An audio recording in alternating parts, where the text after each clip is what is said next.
అందరికీ నమస్తే. నేను మీ శారదాని. Welcome to Sharada's channel. ఇవాల్టి స్పెషల్ రెసిపీ పిల్లల లంచ్ బాక్స్‌లోకి సింపుల్‌గా రైస్ తయారీ విధానం చూద్దామండి.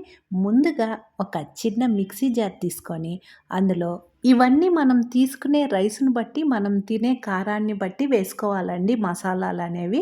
ముందుగా అయితే నేను 3 పచ్చిమిర్చి తుంచి వేస్తున్నాను. క్లీన్ చేసి పెట్టుకున్నటువంటి కాడలతో సహా, కొత్తిమీర, ఒక గుప్పెడు పుదీనా ఆకులు,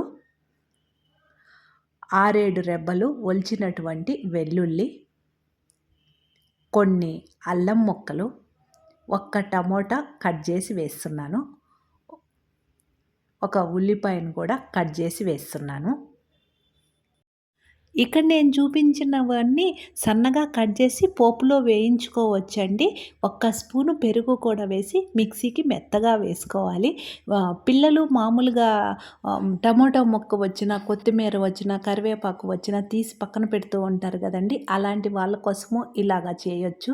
చక్కగా మిక్సీకి వేసుకున్న తర్వాత ఒక కుక్కర్ గిన్నె తీసుకొని ఒక్క స్పూను నెయ్యి, ఒక్క స్పూను ఆయిల్ హీట్ అయిన తర్వాత ఒక బిర్యానీ ఆకు, 4, 5 లవంగాలు, చిన్న దాల్చిన చెక్క, 2 యాలకులు వేసి, ఒక్క స్పూను జీలకర్ర వేసి మొత్తం చక్కగా వేగిన తరువాత మనం మిక్సీకి వేసి పెట్టుకున్నటువంటి పేస్ట్ ఉంది కదండి, ఆ పేస్ట్ మొత్తం వేసుకోవాలి.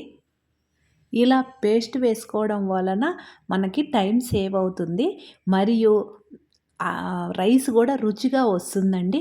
పావు స్పూను పసుపు వేసి, పసుపు కూడా పచ్చివాసన పోయేంత వరకు, ఆయిల్ పైకొచ్చేంత వరకు మీడియం ఫ్లేమ్లోనే పెట్టి వేయించుకోవాలి. ఇందులో నేను పన్నీర్ కూడా వేస్తున్నానండి. ఈ పన్నీరు అయితే ఇంట్లో తయారు చేసిందే. ఎలా తయారు చేయాలో పూర్తి వివరాలతో ఆల్రెడీ నిన్ననే వీడియో అప్లోడ్ చేశానండి. అవసరం అనుకుంటే చూడండి.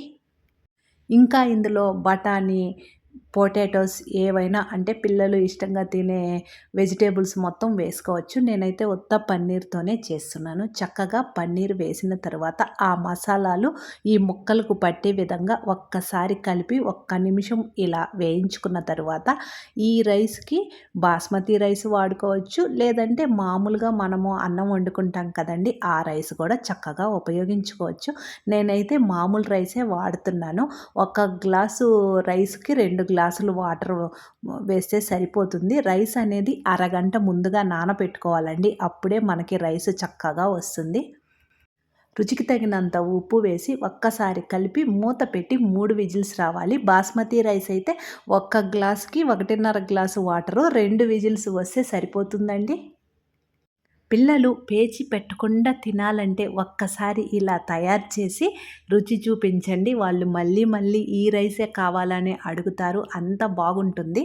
3 విజిల్స్ వచ్చి ఆవిరిపోయిన తర్వాత రైసు ఎలా తయారైందో చూద్దామండి. వావ్! సూపర్‌గా ఉందండి. చూస్తుంటేనే నోరూరిపోతుంది. మరెందుకు ఆలస్యం, మీరు గూడా ఒకసారి ట్రై చేయండి. ఎలా వచ్చిందో కామెంట్ సెక్షన్‌లో తెలియచేయండి. ఈ రైస్‌కి సైడు రైతా గూడా అవసరం లేదండి. సూపర్‌గా ఉంటుంది. అంతేనండి. రోజు కర్రీస్ పెట్టిస్తే పిల్లలు తినరు. ఇలా మామూలు రైస్‌తోనే ఆహ్, పులావ్ తయారు చేసి పెట్టివ్వండి. ఇష్టంగా తింటారు. ఛానల్‌ని ఫస్ట్ టైం చూస్తుంటే సబ్స్క్రైబ్ చేసుకోండి. Thank you.